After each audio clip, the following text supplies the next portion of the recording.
We hear a lot about psychedelic-assisted therapy, but 3 out of 4 people who choose to consume psychedelics do so at home or in nature with friends or loved ones. I'm April, founder of Set, an integration platform to help you get the most out of your psychedelic experiences.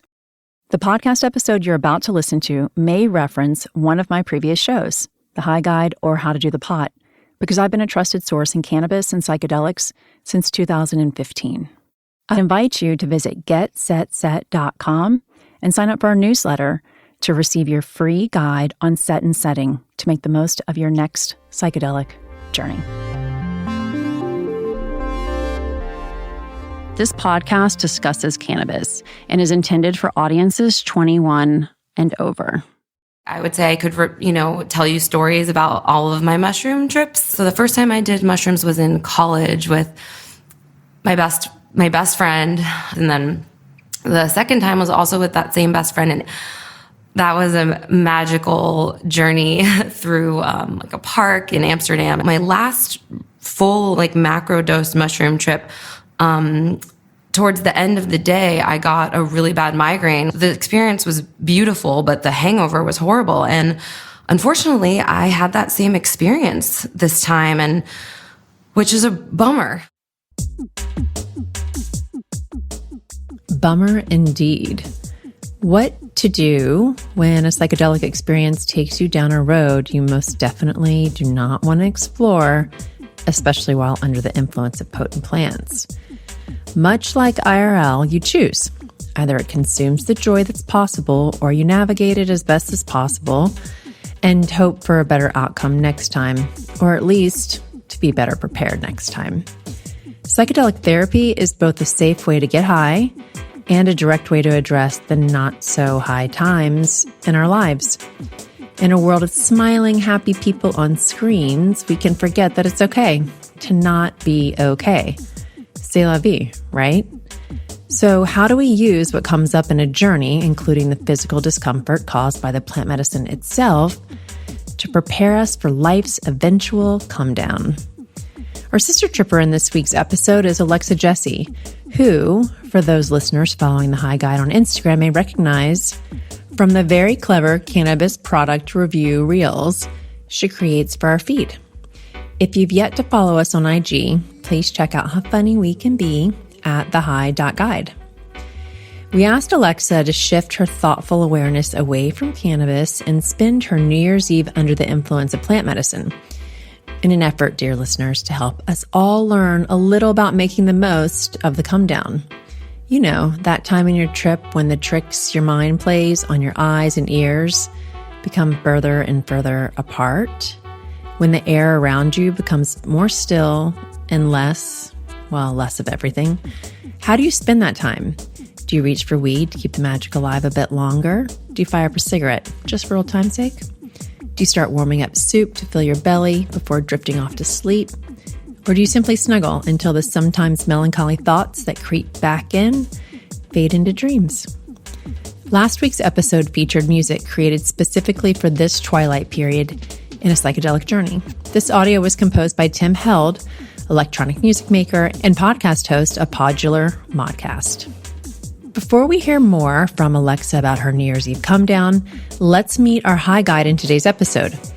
Ariel Ojeda has over 2 decades of personal exploration with entheogens, starting with her first acid trip at 13 years old. When her mom passed away at age 14, Ariel was diagnosed with clinical depression, and she found that when used with intention and surrender, cannabis and entheogens, specifically psilocybin mushrooms, LSD, MDMA, DMT, and ketamine, supported her healing journey. Today, Ariel is showing up in support of Alexa, whose come down started in 2020. Our wedding was postponed from 2020, so that was really, really hard because pretty much the whole plan got canceled. And so that was a lot of pressure on me as well to replan. It was really hard. I don't think a lot of people understand what that is like all the 2020 weddings. Mm-hmm. It was just really stressful, but I'm so happy to be married, and in a lot of ways just for the wedding to be over, and it was just so sad, but it's true. It's like, it was such this big build, and I'm just so happy to be married. I know you guys had to like completely reorganize and reschedule everything for your wedding, and you went through all of those things kind of together. So did you learn anything through all of those hardships and like how to care for each other a little bit better? Yeah, the biggest thing is our communication. I'm just so impressed by it. We've come such a long way in the past 6 years, and we just have more open lines of communication. We haven't had a big blowout fight in like a really long time, and it's because we've just gotten better at bringing things up when it happens. It is really difficult to speak up in certain moments. So I think it also is fear-based too. It comes from a fear of like upsetting the other person, or, you know, the conversation going in a negative direction. So I think a lot of us are afraid to speak up in the moment. Honestly, some of our deepest, most honest conversations have been on either mushrooms, LSD, or MDMA. And like, that is real conversations we just would have never had, places we typically, you know, are too scared to go. It's really amazing what these plant medicines, they can like shift in our minds. You can just like hear something from someone. So just like without being defensive, without layers of like judgment, it's just like hearing this person asking something and then answering. And yeah, the conversations that you can have when you can set aside your ego and all the filters that we hear and see the world through, and just have a genuine, authentic conversation and like really hear each other and be present with each other. It just kind of shifts your perspective a little bit, and it helps you in those moments show up for yourself. Again, just, you know, speaking up in the moment is a little bit easier when you're able to do these things and be just raw and real with each other. Did you and your husband have an intention for this session? Did you go into it with an intention? We've been together 6 years this month. So we actually went on the New Year's journey together. We are really passionate about plant medicine and learning about its history, and, you know, trying to honor it the best that we know how, and to keep learning. But we always have little ceremonies whenever like we're at festivals or partaking in substances to really to make them mean something, to give them intention. And it's a really beautiful practice that we've had. And so we were both feeling like it was time, you know, for us, because we love festivals. We love traveling to festivals, and a lot of it is because of those experiences. And with the pandemic, you know, that just hasn't been happening. Leading up to New Year's, we had a couple of different talks, just, you know, talking about what we were needing or wanting or searching for. And it's funny because I feel like we were just listing off like all of the things we wanted guidance on. And it's like, damn, we're asking a lot. But in a lot of ways, I think I was needing a lot. We've really been open to different opportunities that might be pulling us to travel into different places. And so I think still wanting further guidance on that, and also just letting go of this time where we're not really sure where we'll be in a month or 3 months or 6 months. And we're really like trying to release and surrender to that unknown, because it's just really hard. So that was a big part of it. I think that's beautiful that you were so specific in your asks and your intention. And usually, even if you don't get all the answers right away, you've already put that out into the universe. So you will get the answers that you need shortly after, even if it's not right away. This work is literally the process of digging it up. Oh, this is just the beginning of the work. And now it's like to continue it, because it did stir up a lot, but a lot of really good stuff too.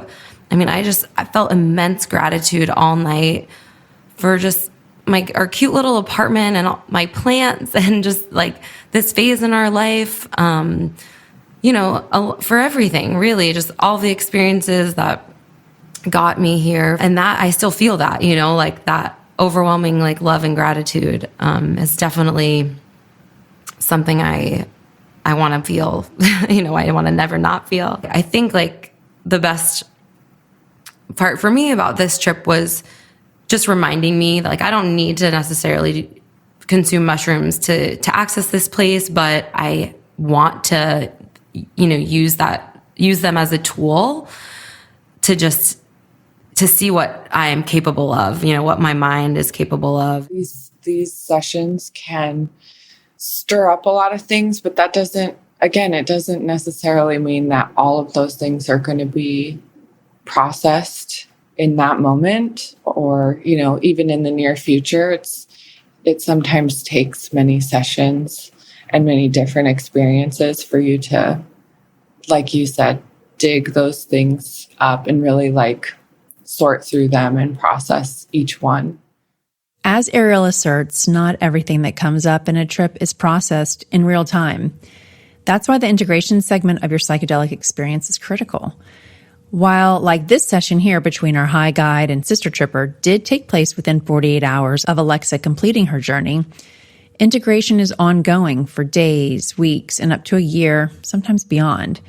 So how do you keep the spirit of your vision quest alive when so much time has passed, yet you want to relive the journey to sift through your thoughts, just in case there's a nugget capable of making more sense of things for you? And that brings us to our word of the week, which we profile in the High Guide's weekly email newsletter, and you can find in greater detail on the High Guide's glossary of psychedelic terms available on our website, which is where you can also sign up for our weekly newsletter. Our website's at thehigh.guide. In this episode, let's review the word embodiment, which is revisiting your trip by listening to the music you listened to while having a psychedelic experience within the days and weeks following. This is most successful when you, as closely as possible, emulate your time under the influence. Duplicate your setting. How are your senses stimulated? The smells, the surface beneath you. And with eyes closed, direct your focus to the sensations, including hallucinations present at the time of your trip.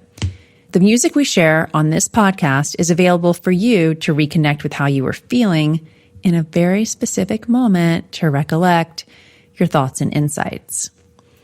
As an example, if Alexa is not feeling flush with love and gratitude, she can simply call up episode 44 of this podcast and listen to music to come down to, and be reminded that everything remains as it did in that moment. We sometimes just need a little help tapping back into it and recognizing that the choice is ours to reclaim our happy place.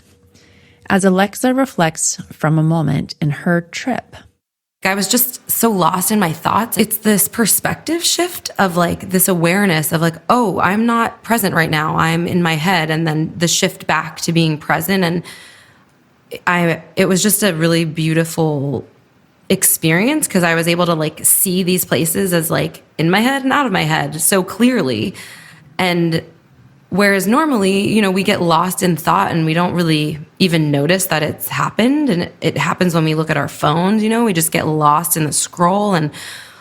And it was just a really beautiful moment because it's stuck with me. I had done a meditation earlier in the week that was focusing on like creating more space and time, not filling your schedule, and just being bored, like sitting around being like, like what should I do now? So it was really in that moment, just realizing like, oh, I can choose to be present at any time. Like that is my choice. I get to choose. And I can also choose when to worry about work and when to worry about, dinner and and it's all ties into boundaries also, because it's even like my own boundaries within myself. Like, no, Alexa, you do not need to be talking about work at 8:00, when you're hanging out with your husband. Like, this is your time. Personal boundaries are also really important, not just the boundaries we set with other people, but these personal boundaries that we should be keeping with ourselves so that we trust ourselves a little bit more every day. That's super important. This year, I did a lot of work around boundaries. Before we get into Alexa's insights around her continued work with boundaries and what came up during her trip related to this, she's going to set the scene for us. I'll just tell you like a little bit about the night. I booked us for the bathhouse in the morning. So we went to this really amazing bathhouse and like steamed and saunaed, and it was just like so relaxing. And it was a gorgeous day out. And then we came home and made a yummy meal, healthy meal, and cleaned the house because we were just going to be at home. And that was really important to me. And this kind of goes into set and setting, like of creating the space that I was very comfortable in, because I know me and like I didn't want to get high and start cleaning, which I do sometimes. And so we, we just really cleaned, and Sean brought in all of these different really cool lights that he has, and we just set up candles and just kind of got everything ready, and then we ended up going on a walk, and the visuals were not like crazy. Wasn't like an acid trip. Like I wouldn't say it was full hallucinations, but everything was glowing and like vibrating. So almost like anything I would look at kind of had like 5 layers of a border around it. That's kind of the best way I can describe it. But everything was very pleasant. So the eye visuals everything was just very appealing to look at. I'm learning about the different types of mushroom strains, just like cannabis. There's tons of strains of mushrooms, and the chocolate bars we had were Golden Teacher, which, upon doing some research, is one of the most popular strains, and it is known to be a mild strain, good for beginners. Indeed, the potency of Golden Teacher is mild, with expected effects such as visual distortions, enhanced colors, lightness or giddiness, euphoria, and finding ourselves spiritually in tune. The high guides I respect and trust for sure recommend starting with Golden Teacher. So we had these chocolate bars. I found for microdosing, I love tea. Like on a hike with some friends, like we'll just sip on it, and it's just not as hard physically, I find. And so I was really looking forward to having a tea this trip, and last minute ended up with these chocolates. And my critique about them is that they were just huge. So a full eighth was like the size of a Hershey bar. To review as we have in prior episodes, an eighth is 3.5 grams by weight. And when consuming this quantity, you can expect to walk the line between a moderate and high dose, the high end of a moderate and lowest end of a high dose range. A moderate dose is 2 to 3.5 grams, and what most consider a classic psychedelic trip. And we split one bar, thinking that we'd split the other bar when we got to the park. We were going to go on a walk. And it was really hard for me to get the chocolate down. Like, it tasted delicious, but my body knew there were mushrooms in there, and it was really not wanting to eat them. And so that to me is not the way I would want to go into that sort of experience. I think my body was kind of on edge. And that's what I would say about the whole trip, in terms of my body being a little just really not quite comfortable, a little bit sick. But my mind, was loving it, and I really wanted more, but my body was I was not eating more of that chocolate. Whoa, we're starting to feel this already. And it had only been 10 minutes, and it definitely started to feel that weakness that can sometimes happen when your body starts digesting the mushrooms. And I was okay, though. I was just sitting and kind of breathing through it, and I definitely had a release, which I think is so important. I cried, I let out emotion. How often are we actually feeling it versus just talking about it? And I think that's a huge, point that we kind of realized is and it was in the space we created. It's really giving yourself space to feel these things, not just to talk about them. because there's a difference. We made our way home and walked into our house that we had set up, and it had all these lights, and we lit all the candles, and Sean had made like a floor fort for us, which was like a sleeping bag and pillows and blankets, and we just talked for hours, and we had a dance party at one point, and it was just really fun. It was just this really like playful space. It was just we called it like a little micro festival in our house. I have experience with psychedelics, but very special experiences. Like I would say I could, tell you stories about all of my mushroom trips, and they're all really special to me. And so the first time I did mushrooms was in college with my best friend. And I remember feeling nauseous, but otherwise it was like a very positive experience. And then the second time was also with that same best friend in Amsterdam. And that was a magical journey through like a park in Amsterdam. And it was so incredible. My last full like macro dose mushroom trip, towards the end of the day, I got a really bad migraine, which hung over into the next day. And it was really bad. The experience was beautiful, but the hangover was horrible. And unfortunately, I had that same experience this time. And it's a tough experience. And I would just want people to know going into that, like, there are things you could do to make it easier on yourself. It's very similar to cannabis. There's different modes of ingestion too. So sometimes people have better experiences who have sensitive stomachs to psilocybin concentrate and chocolate bars and things made with psilocybin concentrate instead of the dried mushrooms. Because I think a lot of people just have a really hard time digesting the dry mushroom material. I love the chocolate bars. Those are one of my favorite ways to consume, because most of the time when I use a chocolate bar, I don't have that, kind of nausea that comes in the beginning of it when you're getting into the trip.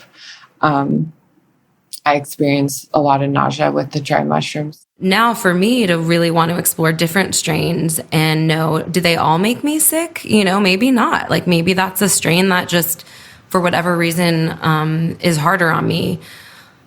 Because like I said, I've done mushrooms before and they were easier on me. And basically what happened was I started getting a headache probably around like 11 o'clock, and it just got worse throughout the night. We FaceTimed with a friend who ended up with COVID and got stuck home on New Year's Eve. And he recommended we listen to this album by this artist, NYM.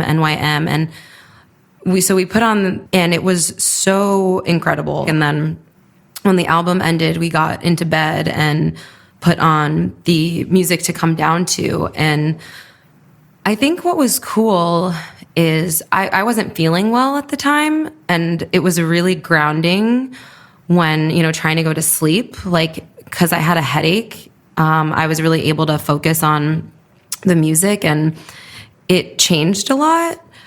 And it was giving me visuals, or it was like prompting visuals in my mind. And it was really cool to see how like some of the more like synthy sounds, or we were like kind of like harder sounds were appearing in my head as more like square. Like I remember one point it was like Tetris was falling, like there were these square kind of parts that were moving. And then there were other parts of the song that maybe were a bit like slower. And I just felt very peaceful, like kind of washing over me.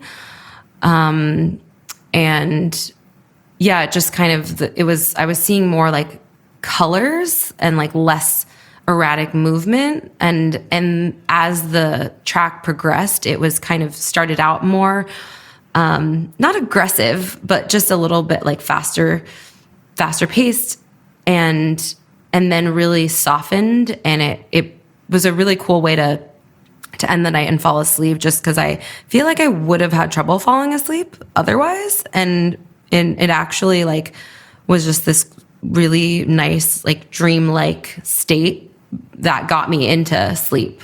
So it was really cool. That's incredible. Isn't it amazing what music can do? Yeah. Just music alone can like completely change everything. It's incredible. I know. Speaking of music, this psychedelic experience for Alexa revealed a possible connection between a persistent bout with TMJ and, as a musician, neglecting to fiercely protect the boundary around her time in the studio singing. I've also been struggling with TMJ and clenching my jaw for years. And it's something that, I'm really trying to finally figure out like what is causing this. Why am I grinding my teeth when I sleep? Like literally just so tense. And I know that it's energetic and emotional because I just know that. I'm starting to really believe that my jaw pain is coinciding with the fact that I'm not singing. And I'm a musician, but I have not been playing music for a while now. I have been focusing on work and I have all my excuses. I just recorded my first song since before the pandemic, like a couple weeks ago. So I'm getting back into it. I need to be patient with myself. Which areas in your life feel like a come down at the moment? Where are the pains in your body? Whether it's under the influence or simply taking time to listen to the audio provided here on the High Guide, take the time to connect with what needs release. It's a new year, bound to be filled with highs and lows. Get comfortable with all of it. And remember, sometimes the only way to do that is to go through it, no matter how uncomfortable. You can't go around it or over it or under it, but you got to meet it straight on. And maybe with a little help from Mother Nature.